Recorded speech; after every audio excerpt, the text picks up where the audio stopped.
दोस्तों, बहुत समय पहले की बात है। एक घने जंगल के किनारे बसा हुआ एक शांत और सुंदर गांव था, शिवपुर। यहाँ मिट्टी के घरों की कतारें थीं, पगडंडियों पर बैलगाड़ियां चलती थीं और खेतों में हल चलाते किसान दिखते थे। नदी का पानी कलकल बहता था और हर सुबह मंदिर की घंटियां पूरे गांव में गूंजती थी। यह गांव स्वाभाविक सुंदरता से भरा था, लेकिन यहाँ रहने वाले लोगों की सोच में एक अनदेखा द्वंद्व था, कर्म बड़ा है या भाग्य। गांव के बड़े बुजुर्ग अक्सर कहते, बेटा, जो भाग्य में लिखा है वही मिलेगा, मेहनत करने से कुछ नहीं बदलता। तो कुछ लोग इसके उलट मानते, कर्म ही सबसे बड़ा धर्म है, जो करेगा वही पाएगा। इन्हीं बातों के बीच एक 20 वर्षीय युवक वेदांत भी रहता था। वह गांव का एक साधारण लड़का था, न ज्यादा अमीर न ज्यादा गरीब। वह अपने माता पिता के साथ एक छोटे से मिट्टी के घर में रहता था और ईमानदारी से अपना जीवन जीता था। लेकिन उसके मन में हमेशा एक सवाल घूमता रहता, क्या सच में सब कुछ भाग्य से तय होता है या फिर मेहनत से बदला जा सकता है? एक दिन अपने सवालों के जवाब ढूंढने के लिए वेदांत गांव से बाहर निकल पड़ा। वह अकेले नदी के किनारे किनारे चलते हुए जंगल की ओर बढ़ने लगा। दूर से पक्षियों की मधुर आवाजें आ रही थीं और हल्की ठंडी हवा चल रही थी। चलते चलते वह एक सुनसान जगह पर पहुंचा। वहां एक पीपल का बहुत पुराना पेड़ खड़ा था और उसके नीचे एक वृद्ध साधु ध्यान में बैठे थे। उनकी लंबी सफेद दाढ़ी थी, आंखें बंद थीं और शरीर पर गेरुए वस्त्र थे। वे किसी और दुनिया में खोए हुए प्रतीत हो रहे थे। वेदांत ने सोचा कि शायद यह साधु उसे उसके सवालों का उत्तर दे सकता है। वह उनके पास गया और धीरे से बोला, स्वामी जी, क्या मैं आपसे कुछ पूछ सकता हूँ? साधु ने अपनी आंखें खोली। उनकी दृष्टि गहरी और रहस्यमय थी। वे हल्की मुस्कान के साथ बोले, हर सवाल का उत्तर ढूंढने वाला ही आगे बढ़ता है। पूछो बालक। वेदांत ने झिझकते हुए कहा, स्वामी जी, मैं बचपन से सुनता आया हूँ कि जो भी हमारे साथ होता है वह पहले से लिखा होता है। कुछ लोग कहते हैं कि भाग्य ही सब कुछ तय करता है, तो कुछ कहते हैं कि मेहनत करने से सब कुछ बदला जा सकता है। क्या सच में ऐसा है? साधु कुछ देर तक वेदांत को देखते रहे, फिर बोले, कर्म और भाग्य यह दोनों जीवन के दो पहिए हैं, लेकिन इनमें से कौन अधिक शक्तिशाली है, इसे समझने के लिए केवल शब्द नहीं, अनुभव चाहिए। क्या तुम सच में जानना चाहते हो? वेदांत ने उत्सुकता से सिर हिलाया। हाँ स्वामी जी। साधु मुस्कुराए और बोले, तो फिर तुम्हें कुछ परीक्षाओं से गुजरना होगा। तुम्हें अपने जीवन में ऐसी घटनाओं को अनुभव करना होगा जो तुम्हें बताएंगी कि कर्म बड़ा है या भाग्य। क्या तुम तैयार हो? वेदांत थोड़ा घबराया, लेकिन फिर आत्मविश्वास से बोला, हाँ मैं तैयार हूँ। साधु ने वेदांत को ध्यान से देखा और कहा, तुम्हें गांव लौटकर 3 दिनों तक बस देखना और सुनना है। कुछ मत बोलो, कोई राय मत दो। बस यह समझने की कोशिश करो कि लोग अपने जीवन को कैसे देखते हैं, भाग्य के भरोसे या कर्म की शक्ति से। फिर तीसरे दिन आकर मुझे बताओ कि तुमने क्या सीखा। वेदांत को यह बहुत आसान लगा। वह साधु को प्रणाम करके गांव की ओर लौट गया। अगले 3 दिनों तक वेदांत चुपचाप गांव के लोगों को देखता और उनकी बातें सुनता रहा। पहले दिन उसने देखा कि एक किसान रो रहा था क्योंकि उसकी फसल पूरी तरह बर्बाद हो गई थी। वह कह रहा था, भगवान ने मेरा भाग्य ही खराब लिखा है, मैं क्या कर सकता हूँ। दूसरे दिन उसने देखा कि एक गरीब लकड़हारा दिन रात मेहनत करके पैसे जोड़ रहा था ताकि अपने बच्चों को पढ़ा सके। वह कह रहा था, किस्मत मेरे हाथ में नहीं, लेकिन मेरी मेहनत मेरे हाथ में है। तीसरे दिन उसने एक बुजुर्ग महिला को यह कहते सुना, जो भाग्य में लिखा है वही होगा, फिर मेहनत क्यों करे। अब वेदांत उलझन में था। कुछ लोग मेहनत में विश्वास रखते थे, तो कुछ भाग्य को ही सब कुछ मानते थे। उसे समझ नहीं आ रहा था कि कौन सही है। 3 दिन पूरे होने के बाद वेदांत फिर से साधु के पास पहुंचा। उसने उनके सामने बैठकर कहा, स्वामी जी, मैंने लोगों को देखा और सुना। कुछ लोग मेहनत को बड़ा मानते हैं तो कुछ भाग्य को। मैं समझ नहीं पाया कि कौन सही है। साधु हंसे और बोले, तुम्हारी उलझन स्वाभाविक है, लेकिन यह तो सिर्फ शुरुआत है बालक। अब अगली परीक्षा के लिए तैयार हो जाओ। इस बार तुम्हें अपने ही जीवन में अनुभव होगा कि कर्म और भाग्य का असली खेल क्या होता है। वेदांत उत्सुक हो गया। उसे नहीं पता था कि आगे क्या होने वाला है, लेकिन वह तैयार था। उसने साधु से पूछा, स्वामी जी, मुझे क्या करना होगा? साधु ने मुस्कुराते हुए एक छोटी सी थैली वेदांत के हाथ में दी और बोले, इसमें सोने के 3 सिक्के हैं। तुम्हें इन्हें लेकर गांव में जाना है और 3 अलग अलग लोगों को देने हैं। लेकिन यह ध्यान रखना कि पहला सिक्का उस व्यक्ति को देना जो पूरी तरह भाग्य पर विश्वास करता हो। दूसरा सिक्का उस व्यक्ति को देना जो सिर्फ मेहनत में विश्वास करता हो। और तीसरा सिक्का उस व्यक्ति को देना जो दोनों पर समान रूप से विश्वास रखता हो। फिर लौटकर मुझे बताना कि क्या हुआ। वेदांत ने सिर हिलाया और सिक्के लेकर गांव की ओर चल पड़ा। गांव में पहुंचते ही वेदांत सबसे पहले गोवर्धन काका के पास गया। वे गांव के सबसे बड़े भाग्यवादी माने जाते थे। उनकी फसल कई बार नष्ट हो चुकी थी, लेकिन वे कभी मेहनत से ज्यादा ध्यान नहीं देते थे। वे हमेशा यही कहते, जो लिखा है वही होगा। वेदांत उनके पास गया और कहा, काका, मैं आपको यह सोने का सिक्का देना चाहता हूँ। गोवर्धन काका पहले तो चौंके, फिर खुशी से बोले, अरे वाह, देखो, मेरे भाग्य में सोना आना लिखा था, इसलिए यह मेरे पास आ गया। उन्होंने सिक्का लिया, लेकिन अगली ही घड़ी उन्होंने उसे बेकार की चीजों में उड़ा दिया। वेदांत यह देखकर सोचने लगा, अगर इन्हें यह सिक्का मेहनत से मिला होता तो क्या ये इसे ऐसे ही गवा देते? अब वेदांत गांव के सबसे मेहनती व्यक्ति रामू लकड़हारे के पास पहुंचा। वह दिन रात जंगल से लकड़ियां काट कर लाता और मेहनत से अपना पेट पालता था। वेदांत ने कहा, रामू काका, मैं आपको यह सोने का सिक्का देना चाहता हूँ। रामू काका ने सिक्का देखा, लेकिन लेने से इनकार कर दिया। वे बोले, बेटा, मैंने अपनी मेहनत से ही जीना सीखा है, मुझे किसी के दिए धन की जरूरत नहीं। वेदांत चकित था। उसने सोचा, यह व्यक्ति कितना सच्चा है। इसे सोना मुफ्त में मिल रहा है, फिर भी यह अपनी मेहनत को प्राथमिकता दे रहा है। रामू काका ने सिक्का लेने से मना कर दिया, इसलिए वेदांत उसे लेकर आगे बढ़ गया।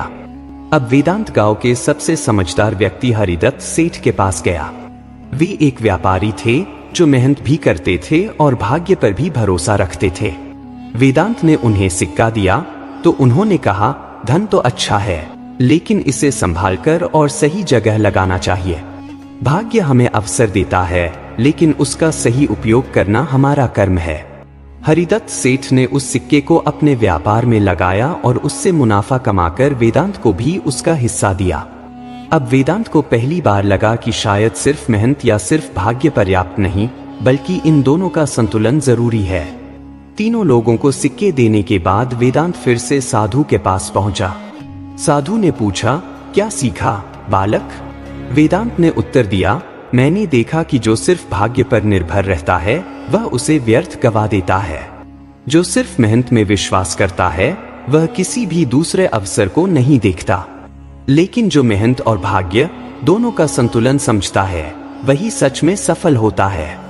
साधु हंसे और बोले, यही पहली परीक्षा थी, लेकिन असली रहस्य अभी बाकी है। अगली परीक्षा के लिए तैयार हो जाओ। वेदांत अब पहली परीक्षा से बहुत कुछ सीख चुका था, लेकिन उसके मन में अब भी कई सवाल थे। क्या सच में भाग्य और कर्म का संतुलन ही सबसे बड़ा सत्य है? क्या हर कोई अपने भाग्य को बदल सकता है या कुछ चीजें तय होती हैं? साधु ने वेदांत को ध्यान से देखा और कहा, बालक, अब मैं तुम्हें एक दूसरी परीक्षा दूंगा। यह परीक्षा तुम्हें दिखाएगी कि भाग्य और कर्म का खेल कितना जटिल है। यह तुम्हें भ्रम और सच्चाई के बीच का अंतर समझाएगी। वेदांत ने उत्सुकता से पूछा, स्वामी जी, मुझे अब क्या करना होगा? साधु मुस्कुराए और बोले, इस बार तुम्हें अपने भाग्य को आजमाना होगा। तुम्हें बिना कोई मेहनत किए ही धन प्राप्त होगा, लेकिन देखना यह है कि क्या तुम उसे संभाल पाओगे या नहीं। साधु ने वेदांत को एक छोटे से चमड़े के थैले में 5 सोने के सिक्के दिए और कहा, ये तुम्हारे भाग्य से तुम्हें दिए जा रहे हैं। जाओ, इन्हें लेकर गांव लौटो और देखो कि यह तुम्हारे जीवन में क्या बदलाव लाते हैं।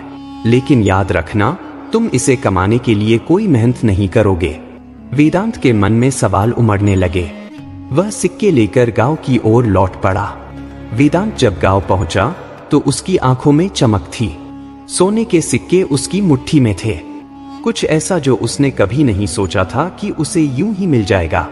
शुरुआत में वह थोड़ा संकोच में था कि इन सिक्कों का क्या करे, लेकिन फिर उसने सोचा, अगर मुझे यह धन मिला है तो क्यों न इसका सही उपयोग किया जाए।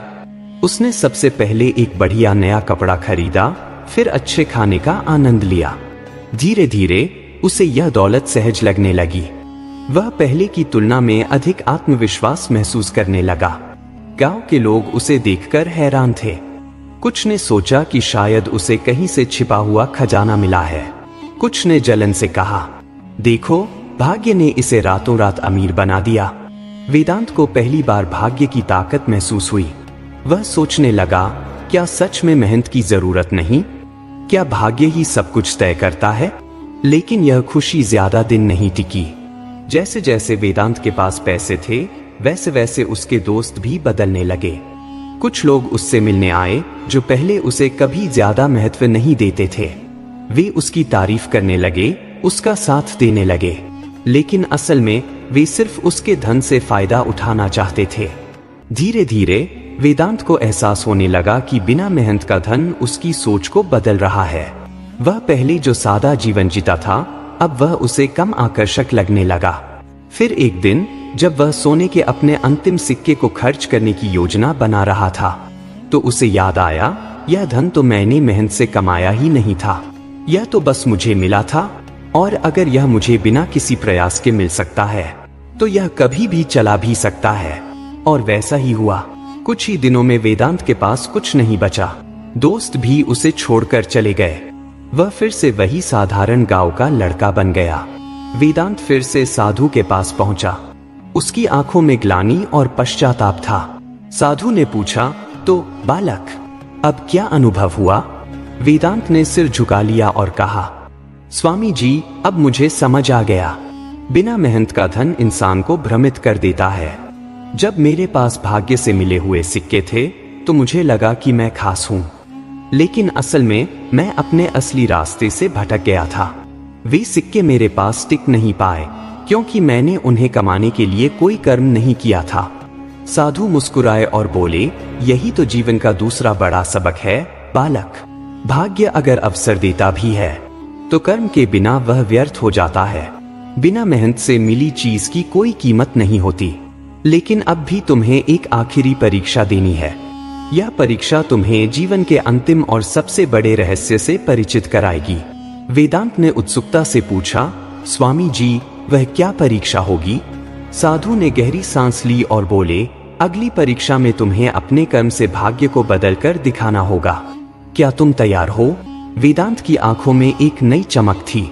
वह अब तक भाग्य और कर्म के दो अलग अलग पहलुओं को देख चुका था, लेकिन अब उसे यह सिद्ध करना था कि कर्म सच में भाग्य को बदल सकता है या नहीं।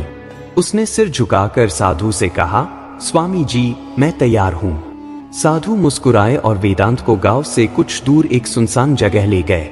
वहां एक पुराना कुआं था जिसके पास एक विशाल वटवृक्ष खड़ा था। साधु ने वेदांत को कुएं के किनारे बैठने का इशारा किया और बोले, यहाँ बैठो और अपने भाग्य की प्रतीक्षा करो।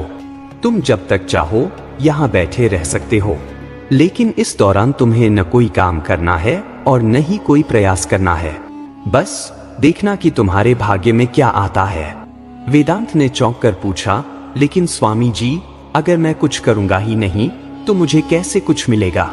साधु ने मुस्कुराकर जवाब दिया, यही तो परीक्षा है बालक। अब यह तुम्हें तय करना है कि तुम अपने भाग्य के भरोसे बैठे रहोगे या उसे बदलने के लिए कुछ करोगे। वेदांत ने साधु की बात को ध्यान से सुना और वहां बैठ गया। पहले कुछ घंटों तक वेदांत को कोई दिक्कत नहीं हुई। वह मन ही मन सोचता रहा, शायद कोई मुझे कुछ खाने के लिए दे देगा या कोई अवसर अपने आप मेरे पास आ जाएगा। लेकिन धीरे धीरे उसे भूख लगने लगी। धूप तेज हो रही थी और कुएं के पास बैठना मुश्किल होता जा रहा था। पास के गांव से लोग आते जाते दिखते थे, लेकिन कोई उसकी ओर ध्यान नहीं दे रहा था। शाम तक वह पूरी तरह थक चुका था। अब उसे समझ आ रहा था कि सिर्फ बैठे रहने से कुछ भी नहीं बदलेगा। वह सोचने लगा, क्या सच में मेरा भाग्य तय कर रहा है कि मैं भूखा रहूं? या यह मेरी अपनी गलती है कि मैं कुछ नहीं कर रहा? अब वेदांत के सामने पहली चुनौती थी अपनी भूख मिटाने की। उसे याद आया कि साधु ने उसे सिर्फ बैठने के लिए कहा था, लेकिन यह नहीं कहा था कि वह अपने आसपास की चीजों का उपयोग नहीं कर सकता। उसने चारों ओर देखा और देखा कि पास के वटवृक्ष पर मीठे जंगली फल लगे हुए थे। अगर मैं इन्हें तोड़ लूं, तो क्या यह भाग्य का उपहार होगा या मेरे कर्म का फल? थोड़ी देर सोचने के बाद उसने खुद को समझाया, अगर मैं इन फलों को लेने के लिए मेहनत करता हूं, तो यह मेरा कर्म होगा, न कि केवल भाग्य। उसने पेड़ पर चढ़कर कुछ फल तोड़े और खाए। अब उसकी भूख शांत हो गई थी। अब समस्या थी पानी की। कुएं में पानी था, लेकिन उसे निकालने के लिए कोई रस्सी या बाल्टी नहीं थी। पहले तो वेदांत बैठा रहा, यह सोचकर कि शायद कोई आएगा और उसे पानी देगा। लेकिन कुछ समय बीतने के बाद उसे एहसास हुआ कि उसे खुद ही समाधान खोजना होगा। उसने आसपास देखा और कुछ लंबी बेलें खोज निकाली। उसने बेलों को जोड़कर एक रस्सी बनाई और पास पड़ी एक टूटी हुई मिट्टी की मटकी को उसमें बांध दिया। धीरे धीरे उसने कुएं से पानी खींचा और अपनी प्यास बुझाई। अब उसे समझ आ रहा था कि बिना प्रयास किए कुछ भी हासिल नहीं होता। रात होने लगी थी। जंगल के किनारे होने के कारण जंगली जानवरों का खतरा था। वेदांत को अपनी सुरक्षा का प्रबंध करना था। उसने पास पड़ी कुछ सूखी टहनियां इकट्ठी की और एक छोटी सी झोंपड़ी बना ली। यह काम कठिन था, लेकिन आखिरकार उसे एक सुरक्षित जगह मिल गई जहां वह आराम से सो सकता था। अब वेदांत को पूरी तरह समझ आ चुका था कि भाग्य केवल अवसर देता है, लेकिन उनका सही उपयोग करना हमारे कर्म पर निर्भर करता है। अगली सुबह साधु वापस आए। वेदांत अब पहले से अधिक आत्मविश्वास से भरा हुआ लग रहा था। साधु ने मुस्कुराकर पूछा, तो बालक, क्या तुम्हारा भाग्य तुम्हें कुछ देने आया? वेदांत ने सिर झुकाया और कहा, स्वामी जी, पहले मुझे लगा कि अगर मैं यहाँ बैठा रहूं, तो मेरा भाग्य खुद ही मुझे कुछ देगा। लेकिन जब भूख लगी तो मुझे खुद पेड़ से फल तोड़ने पड़े। जब प्यास लगी तो मुझे खुद कुएं से पानी निकालना पड़ा। और जब रात हुई तो मुझे अपनी सुरक्षा खुद ही करनी पड़ी। साधु ने सिर हिलाया और बोले, यही जीवन का सबसे बड़ा सत्य है बालक। भाग्य केवल मार्ग दिखाता है, लेकिन यदि तुम कर्म नहीं करोगे तो वह मार्ग भी व्यर्थ हो जाएगा। अब वेदांत को कर्म और भाग्य का पूरा अर्थ समझ में आ चुका था। साधु ने अंतिम बार वेदांत की ओर देखा और बोले, अब तुम तैयार हो बालक? अब तुम जीवन का सबसे बड़ा सत्य जानते हो, और यही तुम्हारी अंतिम परीक्षा थी। साधु ने वेदांत की आंखों में देखा। अब वह पहले जैसा भोला गांव का लड़का नहीं था। उसकी आंखों में समझदारी की चमक थी, जैसे उसने कोई गहरा ज्ञान प्राप्त कर लिया हो। बालक, अब तुम बताओ, तुम्हें क्या लगता है, कर्म बड़ा है या भाग्य? वेदांत ने गहरी सांस ली और कहा, स्वामी जी, मैं पहले सोचता था कि भाग्य ही सब कुछ है। फिर जब मुझे बिना मेहनत के धन मिला तो मैंने सोचा कि शायद भाग्य ही सबसे शक्तिशाली है। लेकिन जब वह धन मेरे हाथ से निकल गया, तब मुझे समझ आया कि भाग्य अगर अवसर देता भी है तो उसे संभालना हमारे कर्म पर निर्भर करता है। साधु मुस्कुराए और बोले, अब तुमने जीवन का असली रहस्य समझ लिया है। भाग्य और कर्म एक ही सिक्के के दो पहलू हैं। भाग्य अवसर देता है, लेकिन उसे बदलने की शक्ति केवल कर्म के पास होती है। साधु के ये शब्द वेदांत के मन में गूंजने लगे। अब उसे समझ आ गया था कि जीवन में कुछ भी बिना प्रयास के नहीं मिलता। उसने निश्चय किया कि वह गांव लौटकर अपने कर्म से अपने भाग्य को खुद गढ़ेगा। वह साधु के चरणों में गिरा और बोला, स्वामी जी, आपने मुझे सच्चा ज्ञान दिया। अब मैं इसे अपने जीवन में अपनाऊंगा। साधु ने उसके सिर पर हाथ रखा और आशीर्वाद दिया, जाओ और अपने कर्मों से अपना भविष्य खुद बनाओ। इसके बाद वेदांत गांव लौट आया, लेकिन अब वह पहले जैसा नहीं था। उसने अपने खेतों में मेहनत करना शुरू किया, गांव के लोगों की मदद करने लगा और धीरे धीरे अपने कर्म से सफलता प्राप्त करने लगा। कुछ वर्षों बाद वह गांव का सबसे सम्मानित व्यक्ति बन गया। लोग उसकी ईमानदारी और मेहनत की सराहना करने लगे। अब वह जानता था कि भाग्य से अधिक महत्वपूर्ण कर्म होता है, क्योंकि सही कर्म ही भाग्य को बदल सकता है। वेदांत की कहानी हमें सिखाती है कि जीवन में केवल भाग्य के भरोसे बैठने से कुछ नहीं मिलता। अगर हमें अपने जीवन को संवारना है तो हमें अपने कर्म पर विश्वास करना होगा। भाग्य केवल अवसर देता है, लेकिन उसे सच में सफल बनाना हमारे कर्म पर निर्भर करता है। इस प्रकार वेदांत ने अपने अनुभवों से समझ लिया कि भाग्य केवल अवसर देता है, लेकिन असली सफलता केवल कर्म से ही संभव है। उसने अपने जीवन को मेहनत और ईमानदारी से संवारा, जिससे उसे सच्ची संतुष्टि और सफलता मिली। यह कहानी हमें सिखाती है कि भाग्य और कर्म के बीच संतुलन ही जीवन की असली कुंजी है। अगर आपको यह कहानी अच्छी लगी हो तो इसे लाइक, शेयर और कमेंट करना न भूलें।